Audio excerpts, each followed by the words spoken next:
Hello, is that Baroness Greenfield? Yes, is that Jack Archer? Yes, it is. How are you? I'm good, and you all right? Yes, I'm good, thank you.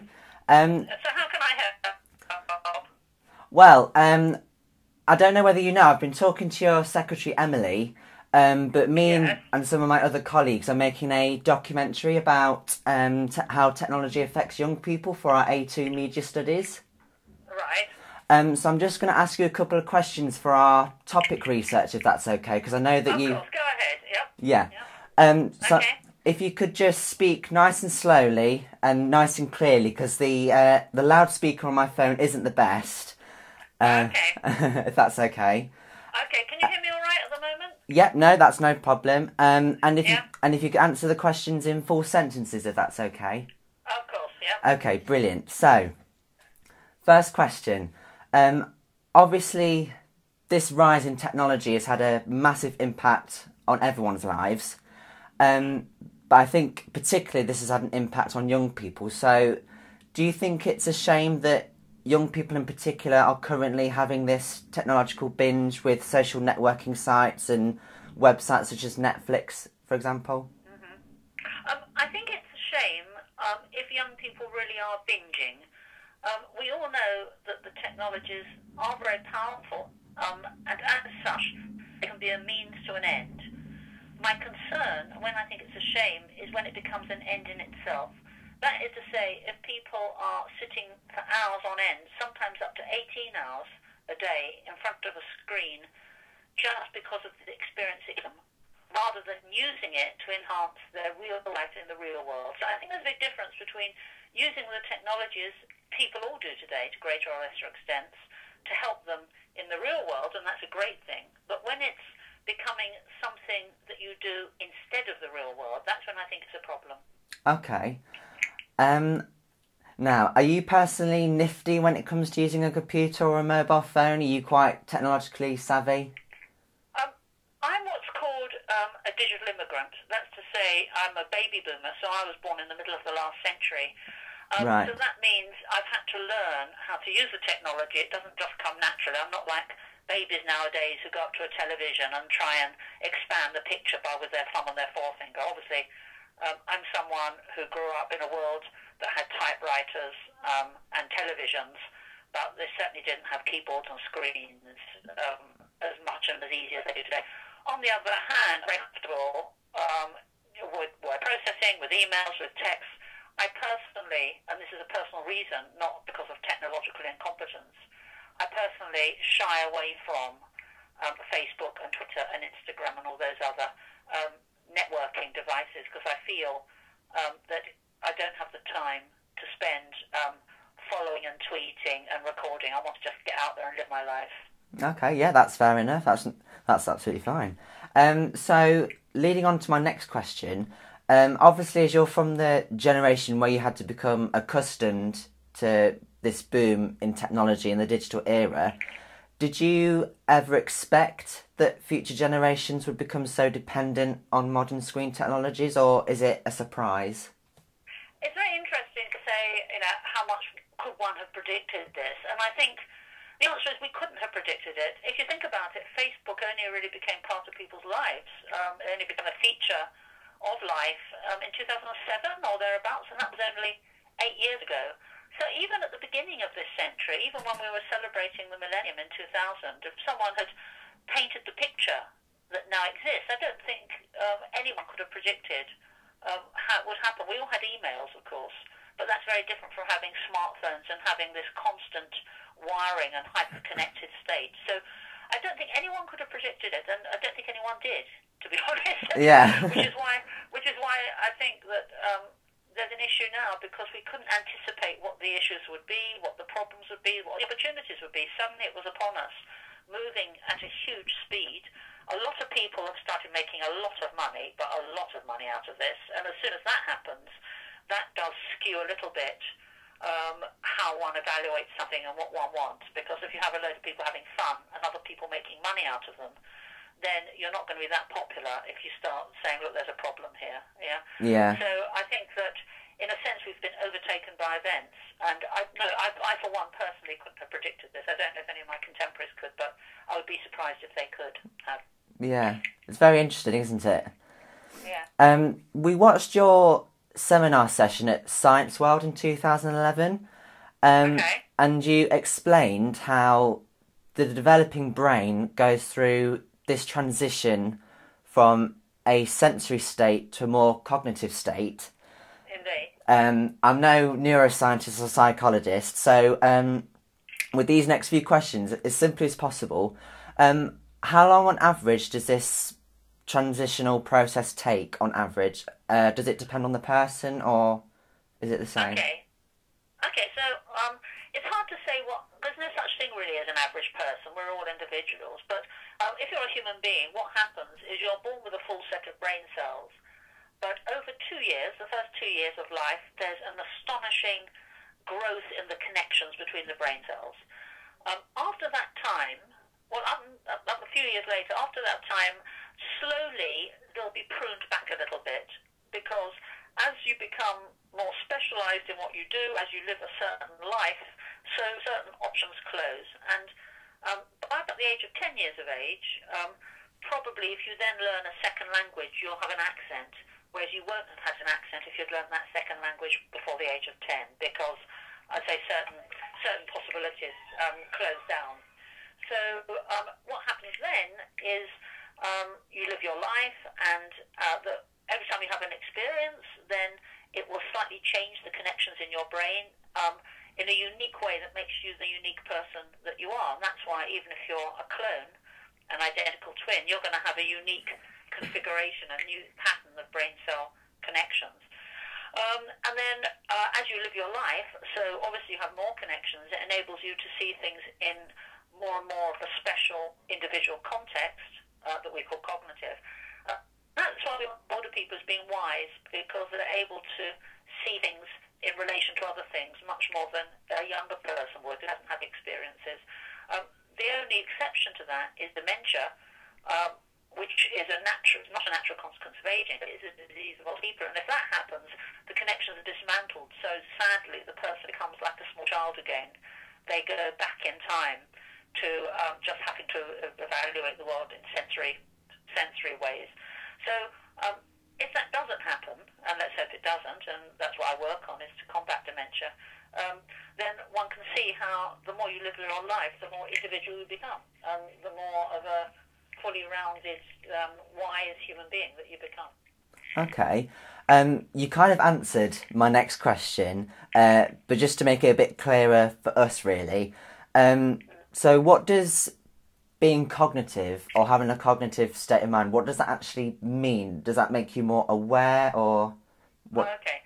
So the term cognitive comes from the Latin cogito, I think. And I've used it in contrast to the term sensory, meaning something that's very dependent on your incoming raw senses. So you can think about going for a walk and just the smell of the flowers or the wind in your hair.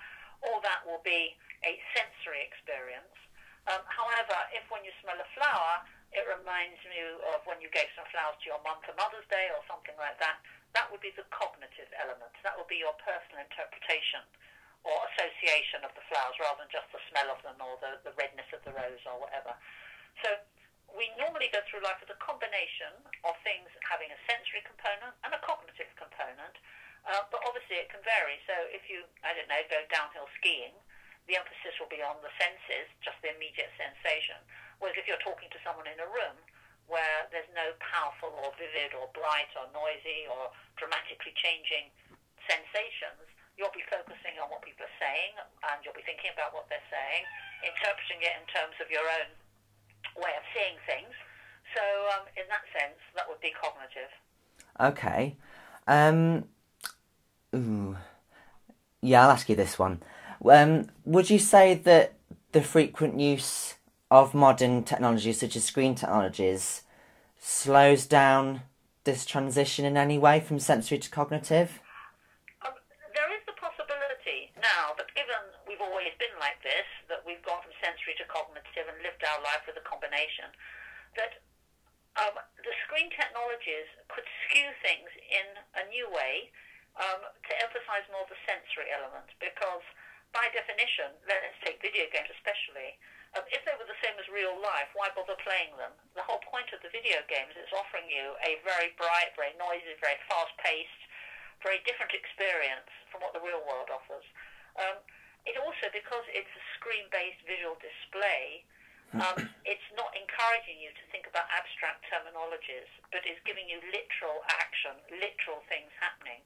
And that actually might mean that you anchor yourself more than in previous generations in a world that is literal, where there is the strong sensations, and where you're not actually sitting back and staring at the wall and just thinking for yourself and just having abstract thoughts, or thoughts where you're using your imagination to conjure up some internal environment.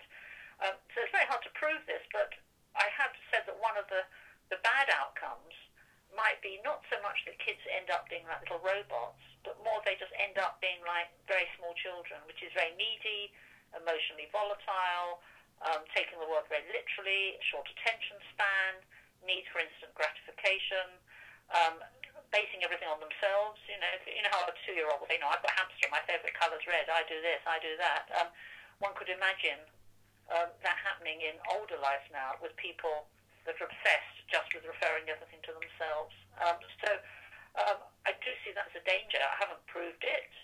It'd be very hard to prove, and certainly the jury's out, because people that are only 15 of them, they're not even in work. So, but it is something that I think we should keep an eye out for, and one can anecdotally see it sometimes in people. This other childlike self-attention, not very well able to cope with interpersonal relations, no long attention span, and so on. Yeah, it's very interesting. So you also explained as well how people in a more cognitive state have less dopamine in the prefrontal cortex. That's the right way around, isn't it? Yes. Yeah. So whereas with those with the sensory state have more dopamine, sorry. Yeah. So yeah. Okay. So do you want me to explain that a bit? Yeah, I was just going to say, how does this chemical work? What's its function? What does it do? Okay, so dopamine is a very hard-working transmitter in the brain, and it does many things. So with all brain molecules, you don't have a function trapped inside the molecule. It's more how the molecule operates in the context of certain brain areas doing certain things. In the case of dopamine, for example, one of its jobs is to help with the generation of movement. And so in Parkinson's disease, which is a disorder of movement where people can't move, is because certain cells have died that would normally release dopamine.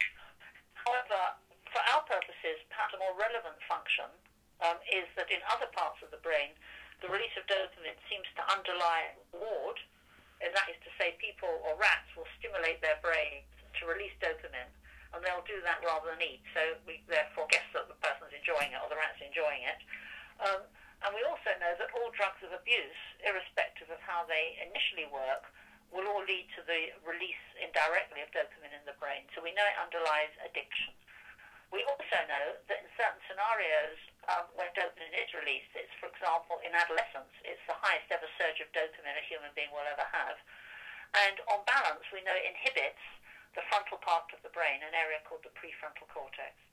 And we know that this area of the brain only comes full on in late teenage years, early 20s. So you've got a big surge of dopamine and an under-functioning frontal part of the brain. And given we know that that is a syndrome that relates to higher risk-taking, living in the moment, one can imagine that activities that promote dopamine will also lead to that kind of mindset, which is number one, instant gratification, to have a short attention span, and to take the world very literally. Okay. Right. So, you mention how the prefrontal cortex occupies about 33% of the total brain capacity, yeah. and only becomes fully active in later life. Would it be fair to say that the frequent use of modern screen technologies affects to what extent the prefrontal cortex is activated in later life, or is there no way of telling?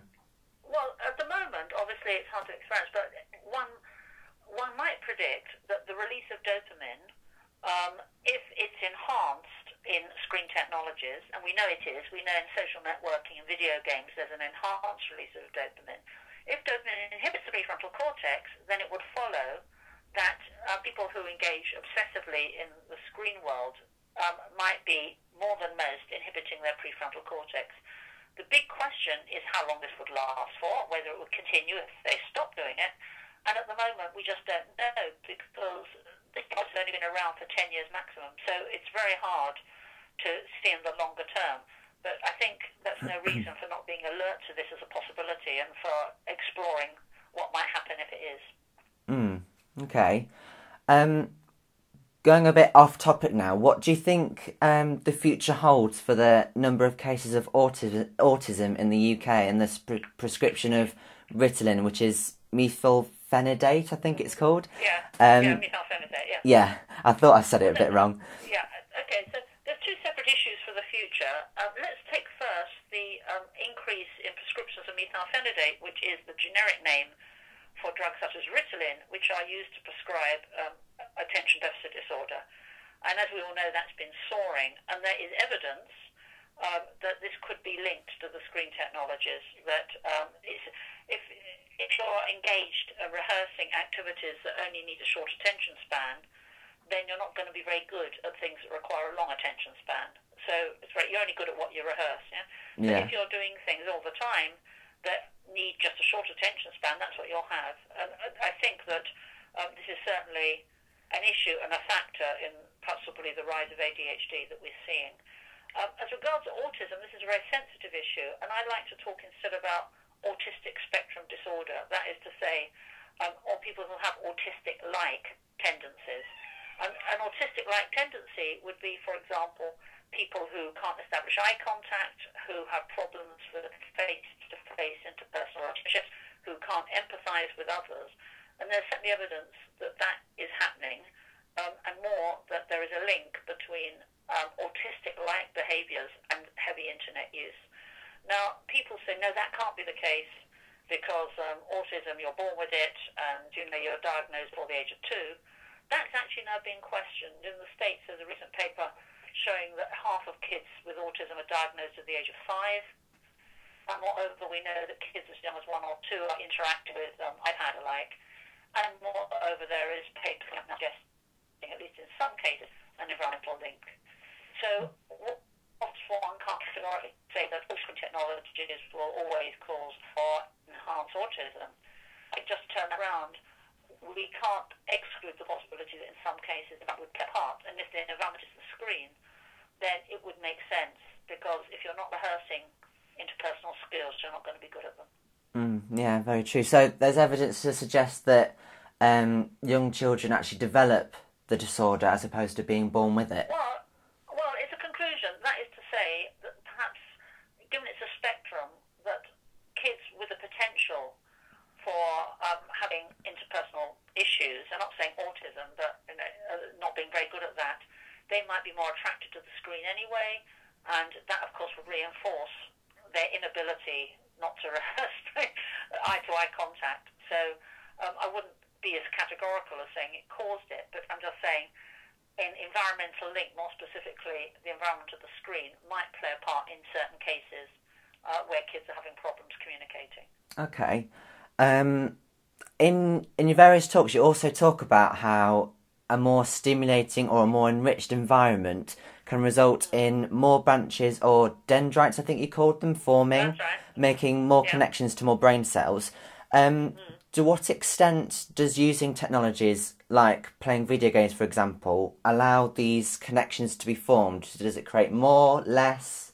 Well, again, it would be hard to know how the screen technologies impacts on the growth of dendrites, because one can only look really at the level of the cell in rats, and obviously you can't ask a rat to play a video game. Well, you could, but you wouldn't get very far. So one can only extrapolate or look indirectly at what might be happening. Certainly, whatever you do stimulates the brain, so I'm sure the brain is being stimulated, but what is more important is the associational connections that are formed. And I think if you're living in a very literal world, you're not going to have the same associations and connections that someone, for example, that's read books. So if you said to a small child, and I use this example a lot, what is honour? If they Google on honour and look at visual images, they're not going to have the same sense or understanding of what honour is compared to someone who's read books or who's experienced it themselves or who's looked at different cultures or experienced history to understand how different cultures and people interpret the concept of honour, yeah? Yeah. And if you Google honour, I did it, you get the Queen up and you get some shields up, and but it wouldn't really give you a feel for how complex a concept honour is. Yeah. Okay. You say also about how associations and experiences that we have with books makes them more meaningful than video games. It's kind of leading on from the previous question. Because you're able to associate and relate to the characters past, present and their future. However, with gaming graphics nowadays, even though it's kind of a virtual world and very sensory, with these graphics becoming even more realistic and capturing realism nowadays, is it fair to say that these games can be meaningful, especially if these games focus on a particular character's story? Or is it... Okay, so what's very interesting is I'm just doing a blog for next month for Psychology Today called Could a Jane Austen Novel Ever Be a Video Game? And in that blog, what I describe is how, although it can be very vivid, the narrative is always action. Usually you as the player, the main emotions involved are aggression and anger and fear rather than disappointment or self-doubt, for example. So in a really good novel, it explores the full range of all human emotions, and that doesn't seem to be apparent in video games. It was very hard. It'd make a pretty strange video game if the person sat around just, not being very confident about themselves, or feeling like a failure. That would be a rather strange, video game to play.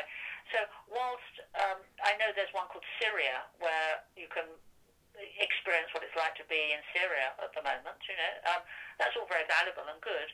But on the whole, video games fulfill a different function to books. Video games give you escapism, they give you adventure. You can identify with some supergalactic hero, but you're very proactive, you're very outward going, and inner thoughts, inner introspections don't seem to feature in the way that they do in books. So really you need, the two shouldn't be compared in many ways, I don't think. Okay. And fine. There's so many more jokes, I need to go quite soon. It's alright, no, I've got one more question for you. Okay. So finally, recently Amazon released a piece of software for their Kindle tablets, which is this parental control software where the parents can control how long their child spends using the internet on any Amazon device. Yeah. Do you think that this is something that needs to be further exploited? I certainly think, and I know that many parents are concerned about the amount of time their kid spends in front of a screen. My own view in an ideal world is that telling people not to do something can be counterproductive because it makes it more special and more exotic. If you say, it makes it sound like forbidden fruit and so on. Whilst one can understand the need for that at the moment, I think a more successful approach, although a harder one, would be for the parents and the kids to work out situations and experiences that were even more fun than sitting in front of a screen. And then the kid would vote with their feet anyway. If there was something that was more fun and more interesting and more fulfilling to do, you wouldn't have to tell people not to do something or limit it. So whilst one can see there may be a need to police, depending on the age of the child, the abilities of the child, the gender of the child, there's just so many factors. I wouldn't tell parents what to do or not to do. But on the other hand, as well as the negative component, I would also encourage a positive one of trying to think up things that you can do together as a family that are rewarding and fulfilling, like eating together, for example, or going for a walk together, which can be great fun to do collectively. Okay, yeah, that's absolutely brilliant. Thank you ever so much for agreeing to talk with me, Susan. Well, good luck, Jack, with everything. Thank you very much. Care. Thank you. My pleasure. Good luck. Bye. Bye.